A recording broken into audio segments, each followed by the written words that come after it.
Lo primero que noté fue el sonido, un pitido lento y constante a mi derecha, cada nota perforando la niebla en mi mente. Luego vino el olor punzante del antiséptico, la sensación seca del oxígeno en mi nariz y un peso pesado en el pecho al intentar respirar profundamente. Abrí los ojos y vi un techo blanco, demasiado brillante, demasiado limpio, y supe de inmediato que no estaba en casa. Una enfermera se inclinó sobre mí. Su voz calmada, pero con un toque de alivio. «Señora Valenzuela». Ya despertó. Ajustó algo en el monitor y me preguntó mi nombre, el año, el día. Mis respuestas salían lentas, con la boca seca y la garganta apretada. Dijo que me habían traído inconsciente 3 horas antes.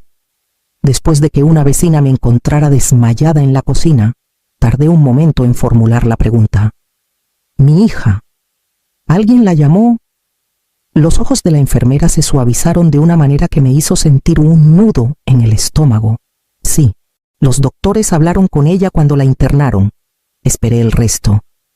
Quería que me dijera que Paloma había estado aquí, que se había sentado a mi lado, tomado mi mano, exigido saber qué estaban haciendo por mí.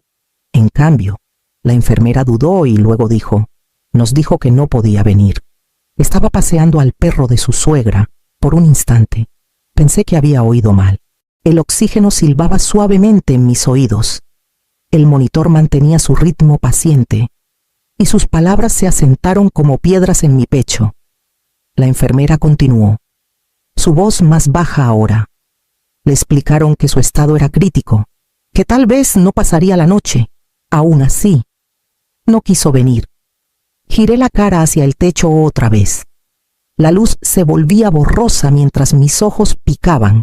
Los detalles de cómo terminé aquí el nudo en la garganta ese día. El mareo flotaban en fragmentos, pero sus palabras eran nítidas y claras. No pude formular otra pregunta. La enfermera ajustó mi sábana y dijo que me daría unos minutos antes de que llegara el doctor. Cuando se fue, el silencio me envolvió. El pitido del monitor sonaba más fuerte ahora. Cada pulso, un recordatorio de que estaba aquí, respirando, mientras la única persona en la que siempre creí que vendría por mí no lo había hecho. Y mientras yacía allí, mirando ese techo blanco y vacío, los años que me llevaron a este momento comenzaron a desfilar en mi mente.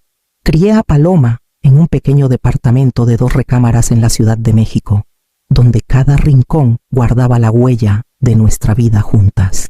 Las paredes conocían la risa de su infancia. Los pisos sentían mis pasos cansados después de turnos dobles. Y la cocina fue testigo de incontables noches preparando lo que necesitaba para la escuela del día siguiente. Nunca tuvimos mucho, pero lo hacíamos rendir. Las vacaciones eran un lujo que no podíamos permitirnos, así que los veranos eran picnics en el Parque México o acampadas en la sala con sábanas colgadas entre sillas. Rechazaba invitaciones a salir porque las niñeras costaban demasiado y tomaba turnos extra en la clínica para pagar sus clases de piano. Cada vez que la miraba, me decía a mí misma que valía la pena. Cuando conoció a Mauricio Torres en sus 20 y tantos, me alegré por ella. Parecía estable, amable, de una familia acomodada. Al principio, Verónica, su madre, era toda sonrisas amables y cortesía. Me agradeció por haber criado a una joven tan capaz, y quise creer que era sincera. Pero después de la boda, el equilibrio comenzó a cambiar. Los planes que hacíamos Paloma y yo se cancelaban a última hora. Perdón, mamá, Verónica está organizando una cena familiar esta noche, y quiere que esté ahí. Le prometí a Verónica ayudarla con los preparativos de la subasta benéfica. Pasó una vez, luego otra, hasta que se volvió normal las fiestas importantes, como Navidad. De pronto se rotaban más a menudo a la casa de los Torres que a la mía. Incluso mi cumpleaños, que solíamos celebrar con un brunch, se acortó 1 año porque Verónica llamó diciendo que necesitaba que Paloma pasara por su casa. Me decía a mí misma que era solo la emoción de recién casada, que estaba construyendo su vida, No quería ser la madre que se aferra demasiado. Así que tragué el dolor y le aseguré que todo estaba bien.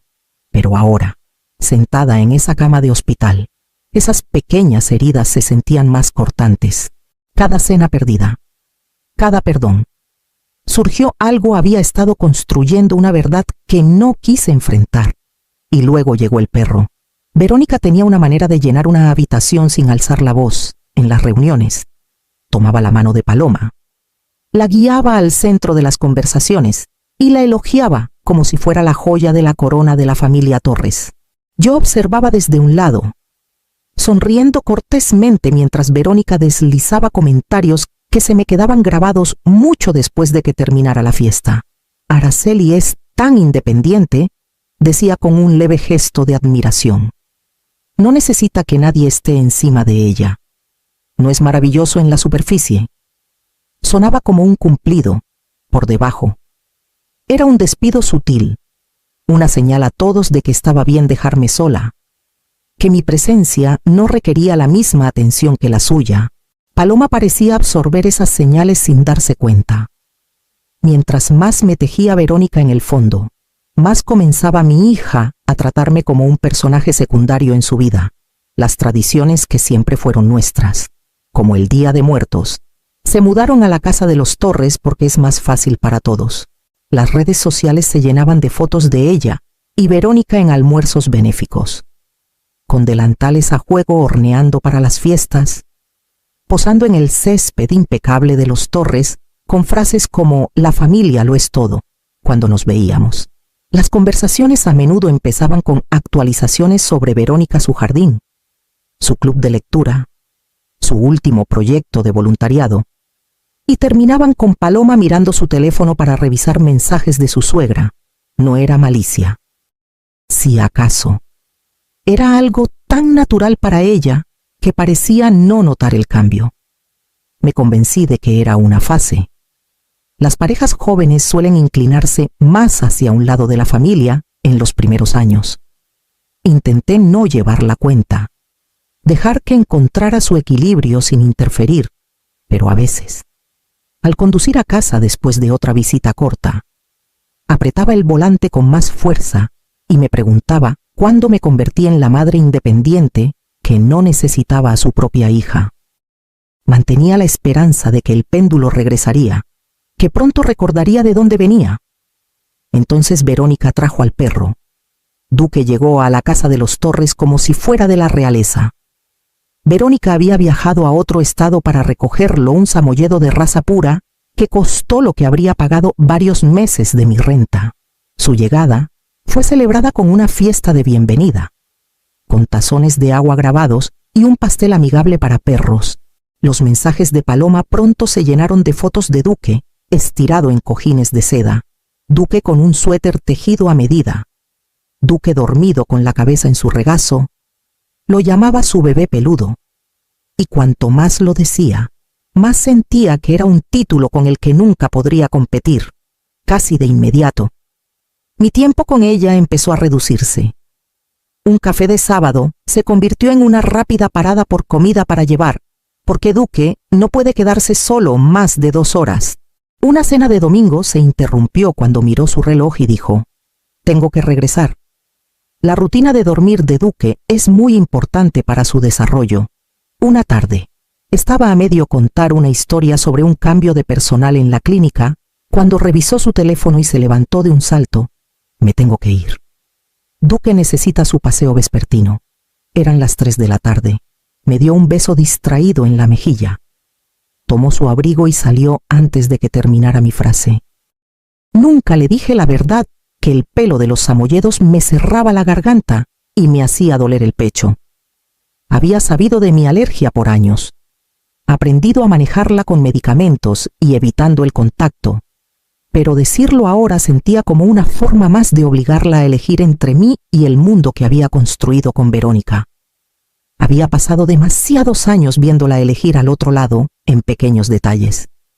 No podía darme el lujo de darle otra razón, así que me quedé callada.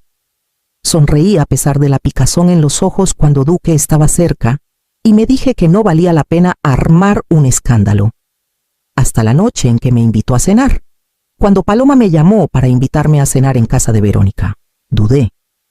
Habían pasado semanas desde que tuvimos algo más que un café apresurado, y la invitación parecía una pequeña rama de olivo. Dijo que Verónica estaba cocinando una verdadera comida familiar y quería que estuviera ahí. Me dije que era una oportunidad para cerrar la brecha que crecía, para recordarle que aún podíamos compartir una mesa sin contar puntos la tarde de la cena. Alineé mis medicamentos para la alergia en la encimera. 2 pastillas antes de salir. Una guardada en mi bolsa para después. Mi condición había estado estable últimamente, y no iba a dejar que una pequeña molestia descarrilara lo que podía ser un paso adelante. Incluso compré un ramo de tulipanes, los favoritos de Verónica, en una florería camino a su casa. La casa de Verónica olía a ajo asado y hierbas frescas cuando entré. El tipo de aroma que normalmente me hacía sentir bienvenida al instante. Duque estaba estirado en la alfombra de la sala. Su pelaje blanco y espeso brillando bajo la luz. Su cola dio un golpe perezoso al verme. Antes de que pudiera decir algo, Verónica salió de la cocina. Todas sonrisas. Araceli, qué bueno que viniste. ¿Y trajiste flores? ¡Qué detalle! Tomó el ramo. Añadiendo, Duque es parte de la familia. ¿Sabes? No podríamos meterlo a una perrera solo por una cena. Asentí, tragándome el cosquilleo que ya empezaba en mi garganta. Claro, dije con ligereza, aunque mis dedos ansiaban alcanzar la bolsa donde guardaba la pastilla extra. Paloma apareció entonces, envolviéndome en un abrazo rápido. ¿Te ves bien? Mamá, vamos, sentémonos. La cena está casi lista. Me acomodé en el sofá, cuidando de mantener algo de distancia con Duque, que se había acercado a olfatear mis zapatos. En minutos, mis ojos comenzaron a lagrimear. La piel de mi cuello picaba, pero me quedé quieta, sonriendo cuando Verónica ofreció vino, escuchando mientras Paloma hablaba de un evento benéfico que estaban organizando juntas. Me dije a mí misma que me enfocara en la conversación, que ignorara el nudo que crecía en mi pecho. Irme temprano solo reforzaría la idea de que era difícil, de que no podía encajar en la vida que Paloma había elegido. Tomé un sorbo de vino, estabilizando mi respiración, y esperé a que sirvieran la cena. Para la tercera mañana después de esa cena, el nudo en mi pecho no había cedido. Me dije que era solo una irritación persistente por el perro, algo que podía superar. Tenía un día lleno en la clínica, y la idea de reportarme enferma me hacía sentir débil. Así que fui, manteniendo mi inhalador cerca, fingiendo que no estaba contando los minutos entre cada respiro, al mediodía. Incluso caminar de mi escritorio a la sala de descanso me dejó mareada. Teresa, mi compañera y amiga, me encontró apoyada en la encimera, intentando estabilizarme. Araceli, te ves fatal. ¿Qué pasa? Estoy bien, dije, forzando una sonrisa. Solo las alergias haciendo de las suyas. No me creyó. No, esto no está bien. Tomó sus llaves. Te llevo a urgencias. Intenté protestar, pero la verdad era que la habitación ya se tambaleaba. Para cuando llegamos a su coche, mi piel se sentía caliente y tirante, y cada respiro era superficial. En el hospital, una enfermera me llevó directo a triaje. Escuché fragmentos de su conversación mientras me conectaban a monitores, palabras como riesgo de anafilaxia y respuesta crítica. Un doctor preguntó si había tenido exposición reciente a alérgenos, y la imagen de Duque cruzó por mi mente. Intentaron contactar a Paloma. Escuché el lado de la enfermera. ¿Su madre está en cuidados intensivos? Sí. Ahora mismo, entiendo. Pero una pausa. Luego, su voz se enfrió. Está ocupada ayudando a su suegra con la cita de peluquería del perro señora. Esto es una situación de vida o muerte. Otra pausa. Anotaré su respuesta. La llamada terminó con un clic suave. La enfermera no me miró a los ojos. Y no pregunté. No necesitaba escuchar el resto. En minutos, me pusieron oxígeno. Una vía con medicamentos goteando en mi brazo. Teresa se quedó a mi lado. murmurando palabras de consuelo mientras el personal se movía rápidamente a nuestro alrededor. Los monitores pitaban con regularidad, pero mi pulso retumbaba en mis oídos. Ya no pensaba en el perro, pensaba en la cena, en las flores que llevé, en cómo me dije que podía manejarlo. Y en algún lugar, bajo todo eso, los primeros destellos de algo más afilado que el dolor comenzaban a tomar forma. Cuando desperté de nuevo, la habitación estaba oscura, el pitido del monitor más suave, casi arrullador, a mi lado. En la silla de visitas estaba la señora Morales, mi vecina del pasillo, con las manos cruzadas sobre un pequeño jarrón de margaritas. «Ya era hora de que abrieras esos ojos», dijo. Su voz cálida. «Pensé en traerte un poco de sol». Intenté sonreír, pero mi garganta aún estaba áspera. «¿Cómo supiste que estaba aquí? Una enfermera me llamó cuando no pudieron contactar a tu familia». Dijo simplemente. «Pensé que no debías estar sola». Una enfermera entró un momento después para revisar mis signos vitales. Miró a la señora Morales, luego a mí, como sopesándose a hablar. «Contactamos a su hija», dijo con suavidad. «Le informaron que estaba en cuidados intensivos. Dijo que no podía venir». No pregunté por qué. Ya sabía la respuesta. Siempre había una razón. Siempre algo o alguien más a quien atender.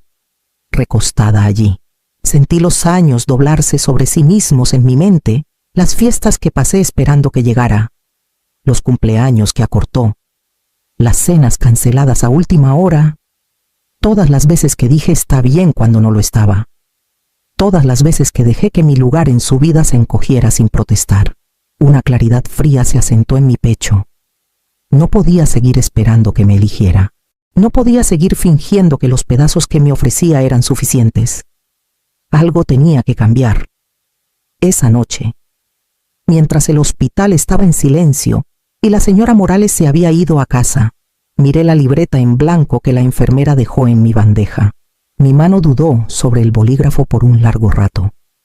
Si alguna vez iba a decirle la verdad, tenía que ser ahora. La carta sería mi último intento y mi primera verdadera frontera. Las primeras palabras fueron las más difíciles. Me senté, apoyada en la cama, con la sábana delgada del hospital cubriendo mis piernas, el bolígrafo suspendido sobre la libreta.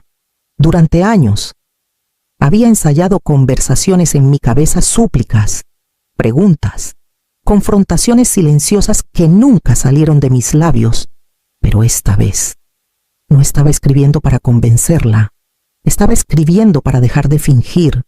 Empecé con la noche en que me internaron. Le conté cómo los doctores la llamaron, cómo le dijeron que podía ser mi última noche, y cómo ella decidió no venir. Desde ahí, los recuerdos fluyeron en una corriente constante: los cumpleaños abandonados temprano, los planes cancelados por los eventos de Verónica, la manera en que mi presencia se había tratado como opcional mientras las necesidades de su suegra eran urgentes. Mantuve un tono mesurado, sin insultos, sin gritar con tinta, solo hechos, expuestos con claridad. Le dije que me estaba apartando, que no podía seguir en una relación donde mis necesidades y mi salud estaban tan abajo en su lista de prioridades. Escribí que el respeto no era opcional, y hasta que pudiera mostrarlo consistentemente, mantendría mi distancia. Hubo momentos en que mi mano temblaba, cuando tuve que dejar el bolígrafo y estabilizar mi respiración, pero cada vez lo tomaba de nuevo, porque esta carta no era solo para ella, era para mí, para cuando llegué a la última página. Mi mano dolía y mi pecho se sentía más ligero. 4 páginas de verdad, 4 páginas que sabía que ella podría descartar, tergiversar o ignorar por completo. Eso ya no importaba.